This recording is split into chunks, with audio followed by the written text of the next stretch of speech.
Hey YouTube, you can call me Ulysses. This is my second video that I'm making now on my experience with UberRUSH in New York City.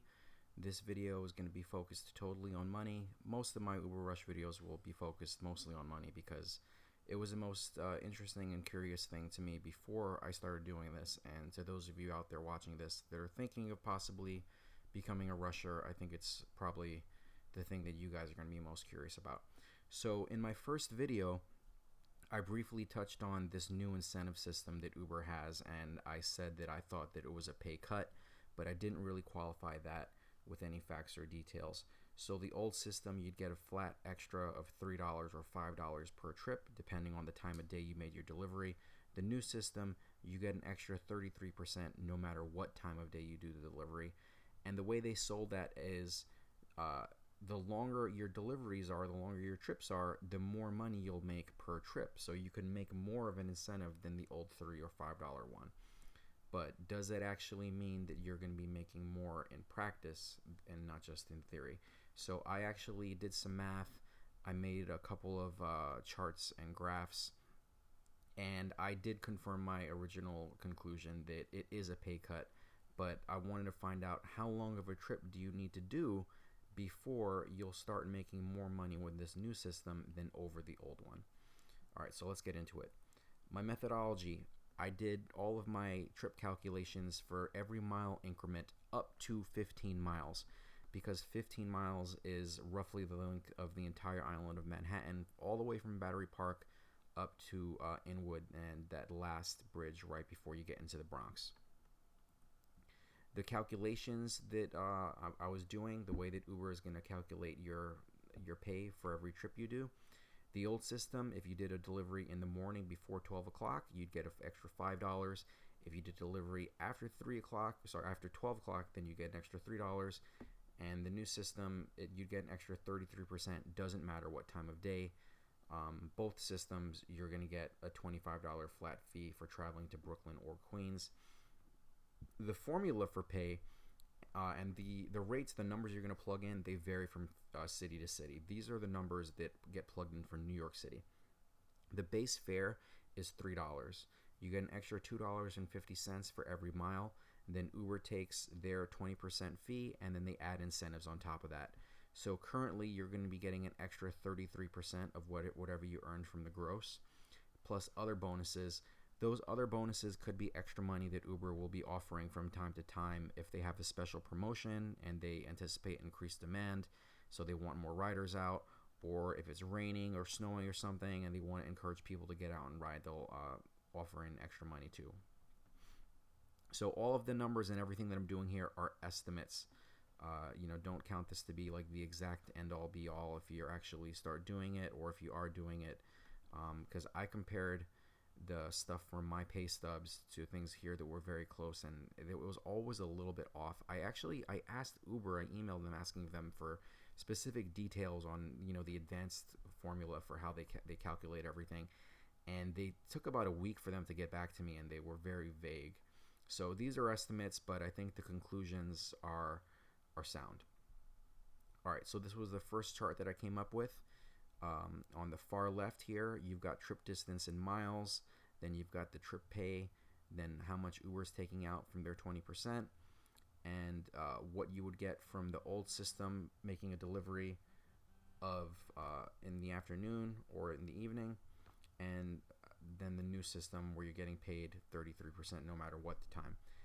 So the green numbers highlighted, those numbers are higher, red is lower.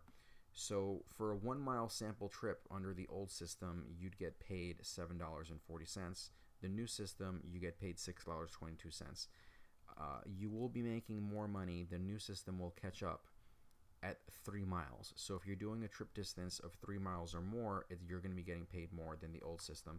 But it's not much. You're only making an extra 37 cents more, $11.77 versus $11.40. If you look at the maximum possible distance in New York City and you do a trip of 15 miles, you're going to be making an extra $10. $45 versus $35. If you change the $3 bonus from the old system to the $5 one, so if you were making a delivery in the morning, the numbers change a little bit, and so for the new system to catch up and for you to be making more money with this new 33% incentive, you need now a trip distance of at least 5 miles. But even then, it's a very negligible difference. You're only going to be making an extra 12 cents. And if you go all the way down to the maximum trip distance of 15 miles, you're going to be making less than $10 extra per trip. It's only going to be about $8 more. Now, I plugged these into some graphs. Sorry. And this is what it would look like if you compare it versus the old $3 incentive. Here in green, you've got the new 33%. In red, it's $3. You see that they converge, they get together right before 3 mile mark, and then the difference gets bigger as they go on. This is comparing the 33% to $5, and you see that they converge just before the 5 mile mark, and the difference here is smaller as you go on. And then this is comparing all three of them. So green, you've got 33%, the new system. Blue is $5, so making a morning delivery before, and then red is the $3 one. So that's everything in theory, but you can't come to any conclusions about which system is actually better until you know how long is the average trip that you're making going to be. So I haven't been doing rushing very long, but from all the trips that I've done, I looked into my records and I looked at how long every single trip was. I've got them all charted here. I added them up, I averaged them, and my average trip distance was 1.75 miles. I've only ever had one trip, my third trip, that was more than 5 miles. So this makes sense. I mean, it's not very far, but most of the deliveries that I find myself doing are from people that are using Uber Eats to order food. And if you're ordering food from a restaurant, it's not going to be someplace way across town. It's usually going to be someplace pretty close, and that falls into about, a mile or maybe 2 miles away at most. So if you take this 1.75 number and you plug it into the two different charts, so say about the 2 mile mark, on average for a delivery that you do in the morning before 12 p.m., you're going to be losing about $2 per trip under this new system. And if you look at the old system for making a delivery in the afternoon, after 12 p.m., you're going to be losing about 50 cents per trip. So there you have it. I think it's pretty fair to say that you are going to be making less money with this system, the new 33%. It is a pay cut. That's been my firsthand experience. That's what these numbers bear out. In theory, you could be making way more, but that's only if you're getting way longer deliveries, and that just has not been my experience. If you're a rusher in the city and your average trip distance is way different than this 1.75 number, go ahead and let me know down in a comment, but I don't really think that's going to change very much. And of course, this is considering if you're even getting trips and deliveries at all. I mean, one of the huge downsides of this job so far is there's a lot of downtime. I mean, you'll get trips every so often, and there'll be periods of time where I'm sitting there for 45 minutes, an hour, just waiting for a ping. So I hope that this has been helpful.